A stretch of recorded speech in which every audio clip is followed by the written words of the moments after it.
Carlotta Amanda Spears Bass was an American educator, newspaper publisher, editor, and a civil rights activist.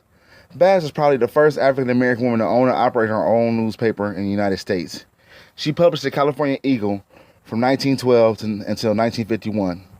In 1952, Bass became the first African American woman nominated for vice president as a candidate of the Progressive Party.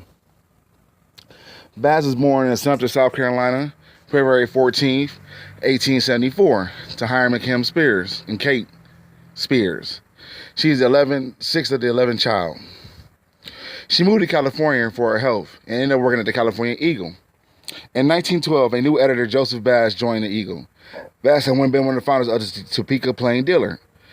He shared his common concern with Spears about the injustice and the great racial disharmony in society.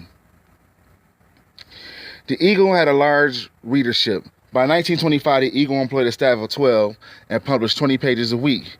The Eagle circulation was 60,000 and made for the largest African-American paper on the West Coast. When editor John Nemore became ill, he turned the operation over to the Eagle to Spears. After Nemore's death, the paper's new owner put Spears in charge. She renamed the newspaper the California Eagle due to its social and political issues. Her purpose for the Eagle was to write about the wrongs of society. The newspaper serves as a source of information and inspiration for the black community, which is often ignored and negatively portrayed by the predominantly white press. As a publisher, Bass is committed to producing a quality periodical.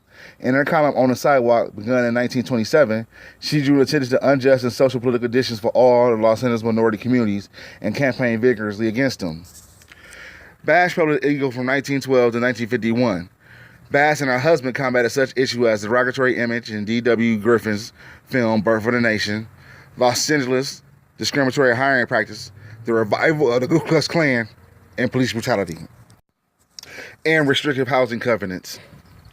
The Basses powerfully campaigned for the black soldiers of the 24th Infantry who was unjustly sentenced in 1917 Houston race riot.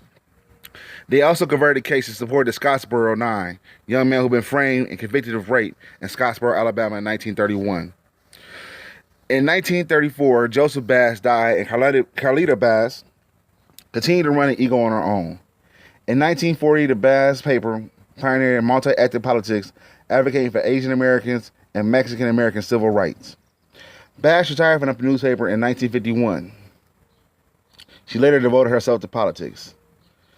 During the 1920s, Bass became the co-president of the Los Angeles chapter of the Universal Negro Improvement Association, founded by Garvey.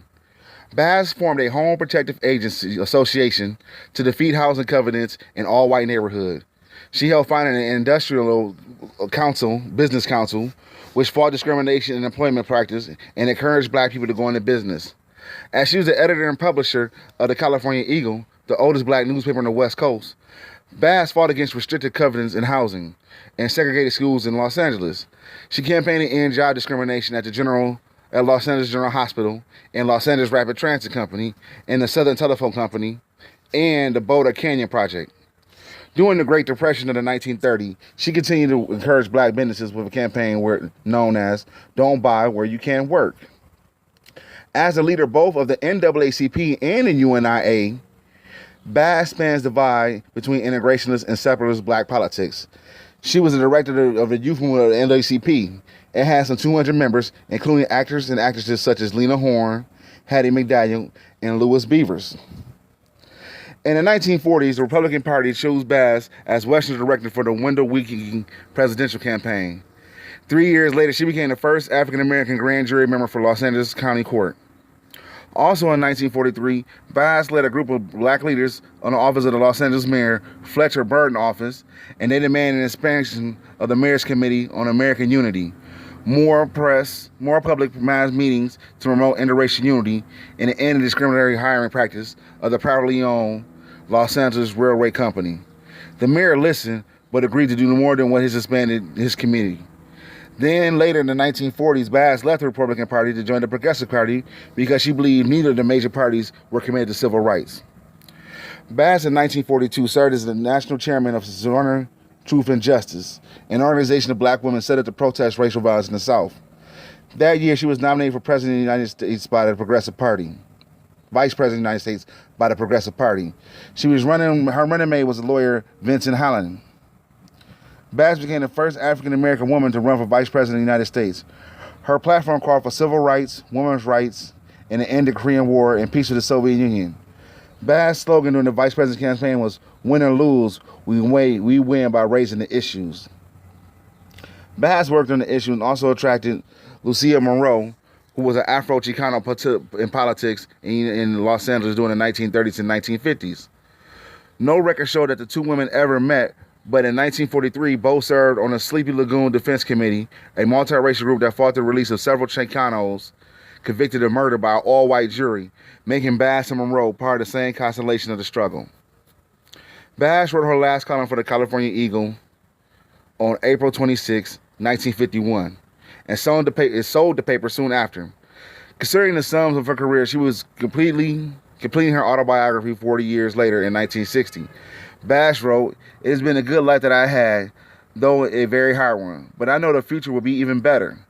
And as I think back, I know that there is only one kind of life in serving one's fellow man. Oneself serves him best." During her years of retirement at the Library of Congress, at the library in her garage for young people in her neighborhood, it was a continuation of her lifelong fight to give all people's opportunities to education. Charlotta Bass' time as president of the UNIA. In the far west, powerful UNIA developed in Los Angeles, Oakland, and Seattle, with smaller branches in Portland, San Francisco, throughout the California San Valley, and in Watts, San Bernardino, and San Diego. Divisions in the far west remained strong until the late 20s, when the movement elsewhere was in decline. The movement international leadership benefited from the services of many West Coast blacks in important positions. During the early 20s, the Los Angeles UNIA was one of the biggest money raisers in the association. On the West Coast, the schism between Garveyites and conservative middle-class blacks was slow to develop. This is still the Wild West, where conventional wisdom was suspect and new ideas were the norm rather than the exception. Moreover, the small size of the black communities helped bring together individuals of all classes. Building churches or clubs, for example, required cooperation between well-to-do blacks and poor blacks. In Los Angeles and Oakland, the newspaper ran by the local NAACP willingly carried UNIA advertisements and published news items favorable to the association. This rarely happened in the East and was unknown in the Deep South. In Los Angeles, the UNIA and the NAACP used the same church for meetings. In early 1921, the two associations joined the host, Louis B. Anderson, a black alderman from Chicago, where the UNIA and the NAACP was already bitter enemies. In Los Angeles, the Urban League also cooperated with the UNIA due to the League's international president earnestly opposed the Garvey. In fact, the Los Angeles UNIA co-president, Noah Thompson, also president and co-founder of the Urban League Center chapter in the city. Garveyites in the West Coast also avoided much tension between black socialists and the UNIA elsewhere. The co-president of the Los Angeles division in his first year, Mrs. Charlotta Bass, was a close friend of Philip A. Randolph and Chancellor Owens.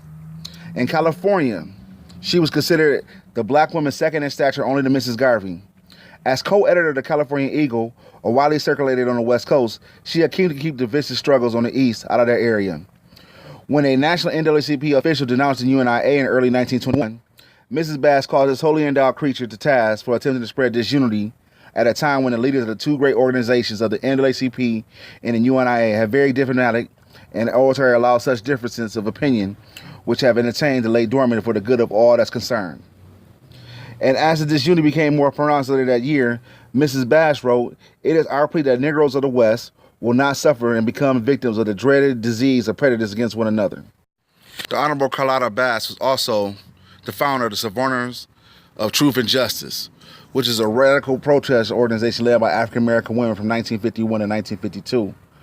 14 African-American women leaders called a Negro woman to convene in Washington, D.C. for a form of the Sojourn of Truth and Justice to protest the government attacks on the sociological, historian, and civil rights Pan-Africanist author and editor, W.E.B. Du Bois. More than 132 women from 14 states responded to the call. The Sojourners Truth and Justice movement was the only communist left-led African-American women group. And the members include, as before, Charlotta Bass, Angie Dickerson, Shirley Graham Du Bois, activist Dorothy Hutton, Louise Thompson Patterson, and young poet and actor Bella Richardson, and writer Astana Glow Robeson. And this is a group that helped get her free. You know, there's really not that much about the group because it only lasted a year. But they defended black left intellectuals like Claudia Jones, you know, the great Claudia Jones, and the Honorable W.E. Du Bois. It was a justice organization that, you know what I'm saying, that had a Council of African Affairs. And it was just about black feminism, black left feminism, and preserving black nationalism. So we got to give it up to this ancestor, Charlotta Bass, who's really a kind of an unsung hero for the peacemaking she made across to the UNIA and the NAACP, and doing it for all, for just black people. And that's what a true Pan-African nationalist does, because you want all your people to succeed. So she crossed lines and respected other people's opinions, which is, you know, coming up when she compromised and respected that stuff. But her doing her compromises, it made her stronger and stronger positions for everybody to trust. And this is the kind of stuff we need to get back to. That's why it's important to bring these groups back up again. Charlotta Bass, an African-American revolutionary woman, gone but not forgotten with the ancestors. Much love out there. Hey, subscribe to the channel. We're going to have more videos and talks like this about important African people that need to be discussed, because we control this. We control the pen. We control our history. If you don't know your past, you'll never know your future. And if you don't know your future, what can you do in the present moment? And we always stay in the present moment. One love, and subscribe to the channel. Hotep. Peace.